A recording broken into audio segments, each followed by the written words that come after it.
क्यों? क्योंकि ये हम बचपन से पढ़ते हुए आ रहे हैं कि अगर गागी के लग जाते हैं तो सेंटेंस फ्यूचर के होते हैं। फ्यूचर के हैं तो ठीक है, चलिए फ्यूचर का रूल अप्लाई कर देते हैं, बट कंडीशनल सेंटेंसेस में ऐसा नहीं होता। एक क्लोज को हम फ्यूचर में ही बनाते हैं, दूसरी क्लोज को हम बनाते हैं प्रेजेंट इंडेफिनिट में। Hello everyone, welcome again my YouTube channel art English classes. आज अगेन मैं आपके लिए लेकर आई हूँ कुछ इंपॉर्टेंट स्ट्रक्चर्स जो कि होने वाले हैं आपके लिए काफ़ी बेनिफिशियल। आप चाहे तो इनको अपने कॉन्वर्सेशन में यूज़ कर लीजिए या फिर आप राइटिंग स्किल में यूज़ कर लीजिए। एंड हाँ, जो सबसे पहला स्ट्रक्चर मैं आपको बताने वाली हूँ that is very important for the competitive exams. ठीक है, कॉम्पिटिटिव एग्जाम्स में भी यहाँ से क्वेश्चंस आते हैं, बस आपको पता होना चाहिए कि किस तरीके से। तो वीडियो आपके लिए बेनिफिशियल होने वाली है, तो इस वीडियो के लास्ट तक आपको बने रहना है। एंड अभी तक आपने अगर मेरा चैनल सब्सक्राइब नहीं किया है, do subscribe my channel. Video अच्छी लगे तो लाइक भी जरूर कीजिएगा। तो चलिए स्टार्ट करते हैं आज की video without wasting any time.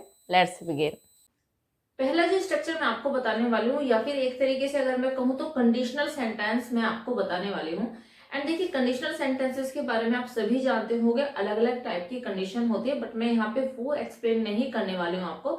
एक ही कंडीशन उठाई है मैंने, एंड इफ का यूज मैं यहाँ पे नहीं करने वाली हूँ। तो हम करने वाले हैं बशर्ते। बशर्ते या फिर इस शर्त पर, ऐसे भी हम इसको बोलते हैं। फॉर एग्जाम्पल, मैं तुम्हारी सहायता इस शर्त पर करूंगा कि तुम किसी को कुछ नहीं बताओगे। ठीक है, या तो आप ऐसे यूज कर लीजिए कि इस शर्त पर, या फिर आप ऐसे कह सकते हैं कि मैं तुम्हारी सहायता करूंगा बशर्ते तुम किसी को नहीं बताओगे। तो बशर्ते यूज कर लीजिए या फिर इस शर्त पर यूज कर लीजिए, एक ही बात है। एंड इसके लिए आपको यूज करना है प्रोवाइडेड। दो क्लोज होगी सारे सेंटेंसेस में हमारे पास में।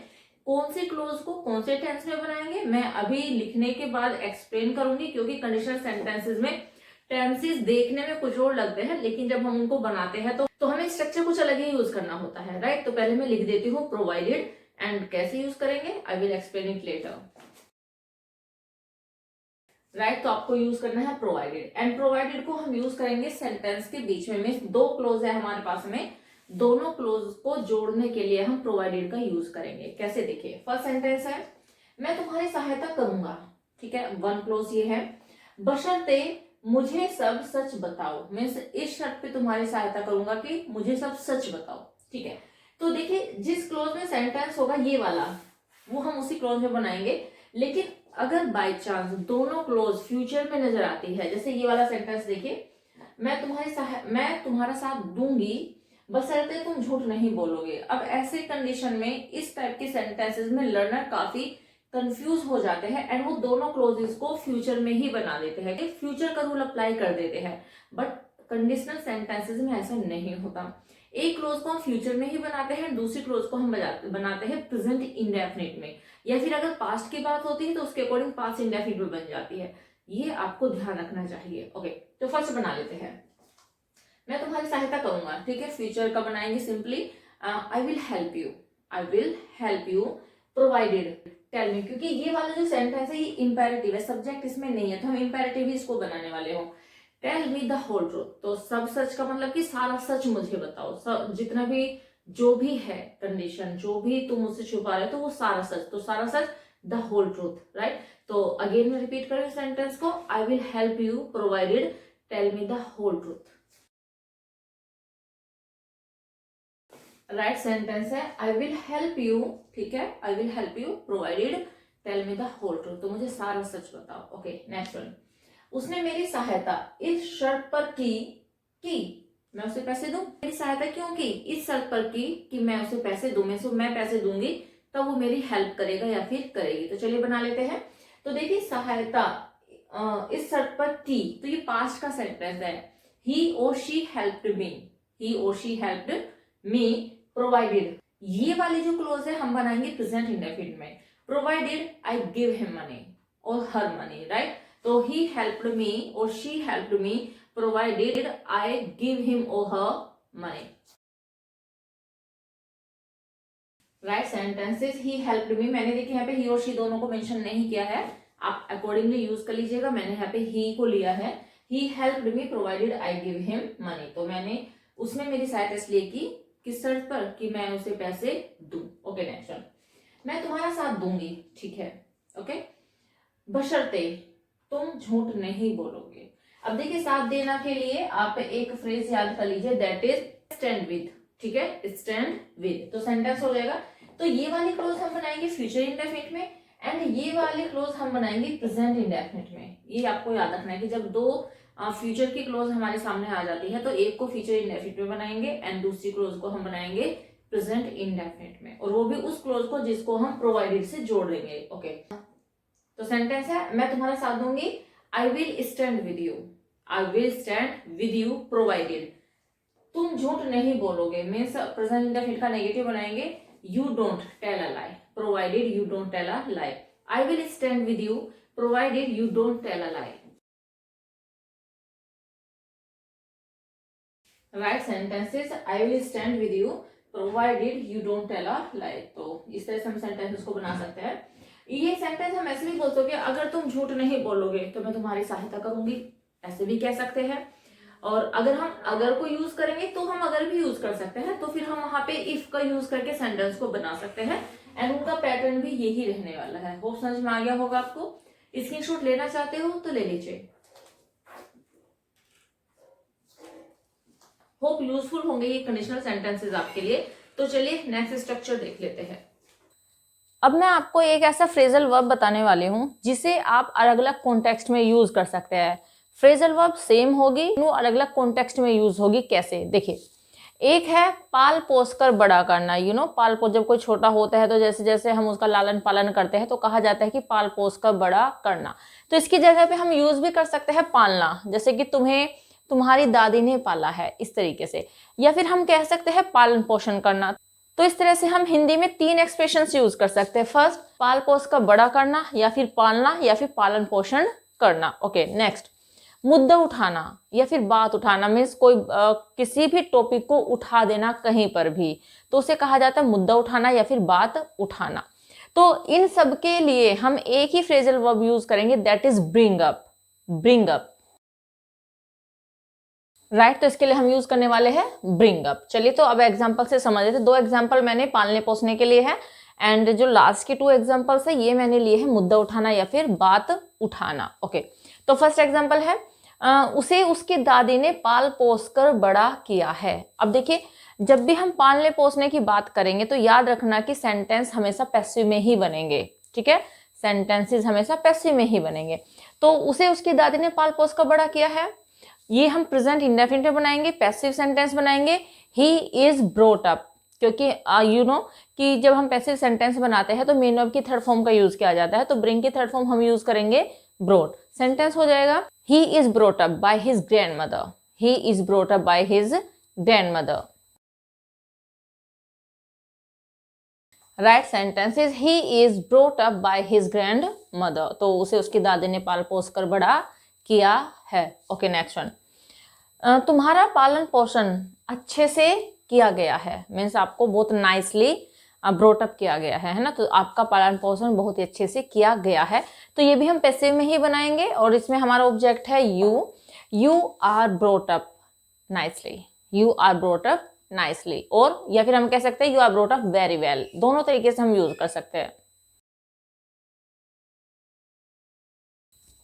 राइट सेंटेंस हो जाएगा, you are brought up very well. तो तुम्हारा पालन पोषण बहुत अच्छे से किया गया है। ओके, नेक्स्ट एग्जांपल, तुम्हें यह मुद्दा नहीं उठाना चाहिए था। तो पास्ट का सजेशन है, और जब पास्ट का सजेशन दिया जाता है तो शुड के साथ हैव यूज किया जाता है एंड हैव के साथ भी हम यूज करते हैं वर्ब की थर्ड फॉर्म। तो चलिए बना लेते हैं, सेंटेंस हो जाएगा।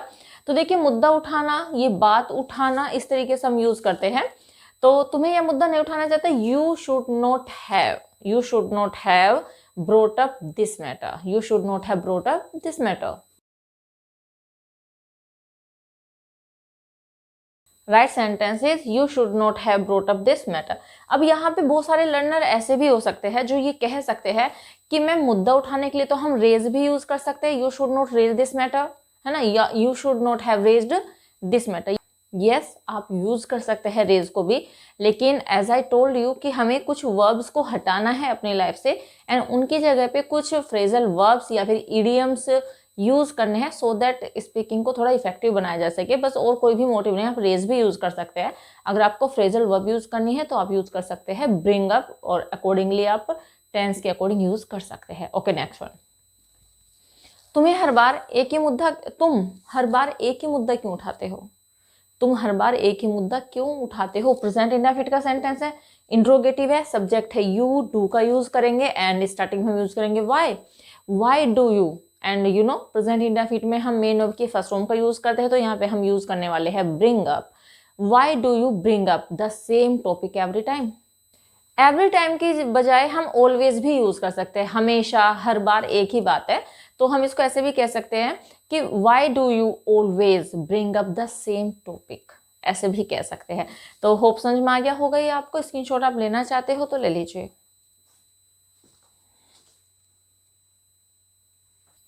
एंड होप ये भी आपके लिए यूजफुल ही होगा। तो चलिए नेक्स्ट स्ट्रक्चर देख लेते हैं। नेक्स्ट स्ट्रक्चर में आपको बताने वाली हूँ दहलीज पर होना या फिर कगार पर होना। हम ऐसे भी कह सकते हैं कि दहलीज पर खड़े हैं या फिर कगार पर है, दोनों तरीके से यूज कर सकते हैं। ओके, तो देखिए इसका मतलब होता है being at a point of transition और about to experience a significant change, means life में कुछ सिग्निफिकेंट चेंज होने वाला है, या फिर हम उस पॉइंट पे खड़े हैं जहां से एकदम से परिवर्तन होने वाला है, ट्रांजिशन होने वाला है। अब वो ट्रांजिशन पॉजिटिव भी हो सकता है एंड वो ट्रांजिशन नेगेटिव भी हो सकता है। कैसे? फॉर एग्जाम्पल इफ आई से, जैसे कि मैंने यही लिखा है सेंटेंस, तुम विनाश की कगार पर हो, राइट? या फिर हम इसको ऐसे भी कह सकते हैं कि तुम विनाश की कगार पर खड़े हो, ऐसे भी कह सकते हैं। या फिर ऐसे, मीन्स इसमें खड़े हुआ शो होता है, मीन्स अभी आप अच्छी पोजीशन में हो लेकिन क्या होने वाला, आपका ट्रांजिशन होने वाला है, मीन्स आपका डाउनफॉल होने वाला है। तो डाउनफॉल अगर होगा तो क्या हो जाएगा, एकदम से ट्रांजिशन आ जाएगा हमारी सिचुएशन में। For example this one, Bharat global leader बनने की दहलीज पर खड़ा है। अब दहलीज पर खड़ा है मतलब कि किसी भी वक्त वो ग्लोबल लीडर बन सकता है, बहुत ही नियर है, उस पॉइंट पर है वो कि वो कभी भी ग्लोबल लीडर बन सकता है। तो ऐसे सिचुएशन में ही हम इस एक्सप्रेशन को यूज करते हैं। ओके, तो इसके लिए आपको एक इडियम यूज करना है, that is on the cusp of, on the cusp of, right? तो इसके लिए हम यूज करेंगे ऑन द कस्प ऑफ। ठीक है, ओके, एग्जांपल से समझते हैं। फर्स्ट, भारत ग्लोबल लीडर बनने की दहलीज पर खड़ा है। अब एक बात और ध्यान में रखिएगा, यहाँ पे भी खड़ा होना यूज हुआ है एंड यहाँ पे भी मैंने खड़ा होना यूज किया है, और ये जो दो सेंटेंसेस हैं इनमें भी खड़ा होना ही छिपा हुआ है। But the fact is that कि यहाँ पे खड़े होने के लिए हम स्टैंडिंग नहीं यूज करेंगे। इनफैक्ट ये जो इडियम है इसका मतलब ये खड़ा होना, जो भी दहलीज है उस पर खड़ा होना ही है, राइट? तो स्टैंडिंग वर्ड अलग से यूज नहीं किया जाता, क्योंकि देखिए जो इडियम होते हैं एंड जो फ्रेजेस होते हैं वहां पे हम वर्ड टू वर्ड ट्रांसलेशन नहीं करते। अगर आप वर्ड टू वर्ड ट्रांसलेशन करते हैं तो वो बहुत सारे केसेस में गलत होता है। तो जैसे कि मैंने आपको यहाँ पे बताया, स्टैंडिंग यूज करना हमें है ही नहीं है यहाँ पर। तो अगर आप इसको यूज करते हैं according to the this sense कि खड़ा है तो स्टैंडिंग यूज कर ले तो गलत हो जाएगा। चलिए तो बना लेते हैं सेंटेंस। भारत ग्लोबल लीडर की कगार पर या दहलीज पर खड़ा है, प्रेजेंट का सिंपल बनाएंगे तो हो जाएगा sentence, India is on the cusp of becoming the global leader. India is on the cusp of becoming a global leader, right? Sentences, India is on the cusp of becoming a global leader. चलिए अगला देख लेते हैं। Okay, आगे बढ़ने से पहले ये देख लीजिए सेंटेंस, ये आप मुझे कमेंट सेक्शन में बताओगे कि कैसे बोलोगे। एंड द सेंटेंस इज, मैं सफलता की दहलीज पर खड़ा हूं, मीन्स बस सफलता कहाँ है, एक कदम आगे रखते ही सफलता आ जाएगी। तो दहलीज पर खड़ा हूं मैं सफलता की। एंड यू नो सफलता भी एक नाउन ही है, सक्सेस, जिसके लिए हम यूज करते हैं सक्सेस। तो ये सेंटेंस आप मुझे कमेंट सेक्शन में बताएंगे कि कैसे आप बोलोगे इस वाले सेंटेंस को। ओके, सेकेंड वन इज, तुम विनाश की कगार पर हो, तुम विनाश की कगार पर हो, ऐसे बोल लीजिए। या फिर तुम विनाश की कगार पर खड़े हो, ऐसे भी बोल सकते हो। तो चलिए बना लेते हैं। सिंपल प्रेजेंट का ही है तो इज आर एम का ही यूज करके हम इसको बनाने वाले हैं। यहाँ पे हमारे पास में सब्जेक्ट है यू, तो हम यूज करने वाले हैं आ। तो सेंटेंस हो जाएगा, you are on the cusp of destruction. तो डिस्ट्रक्शन का मतलब होता है विनाश, you are on the cusp of destruction, right? Sentences, you are on the cusp of destruction. तो यहाँ पे डायरेक्ट नाउन आ गया है, वर्ब यहाँ पे नहीं आई है। नेक्स्ट वन, हम एक नए युग की दहलीज पर है, मीन्स एक नया युग स्टार्ट होने वाला है, जो कि हम कह सकते हैं एआई का युग, है ना? या फिर अगर हम बात बोले तो टेक्नोलॉजी का युग। टेक्नोलॉजी वैसे तो आ चुकी है बट आने वाले टाइम में टेक्नोलॉजी और भी ज़्यादा डेवलप होने वाली है। तो हम एक ऐसे एरा की दहलीज पर खड़े हैं। कैसे, कुछ भी आगे हम यूज कर सकते हैं, मैंने ऐसा कुछ भी यहाँ पे नहीं लिया है। ओके, तो युग को हम कहते हैं एरा, तो सेंटेंस हो जाएगा we are on the cusp of a new era. We are on the cusp of a new era. Right sentence is we are on the cusp of a new era. तो हम नए युग की दहलीज पर खड़े हैं। होप समझ में आ गया होगा। काफी इंटरेस्टिंग है, काफी बेनिफिशियल है, यूजफुल भी है। इसका स्क्रीनशॉट आप लेना चाहते हो तो ले लीजिए।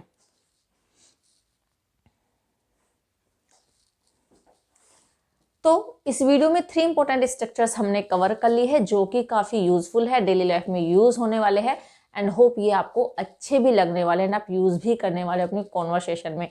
तो बस इस वीडियो में इतना ही, मिलते हैं नेक्स्ट वीडियो में कुछ और इंपॉर्टेंट फैक्ट्स को लेकर।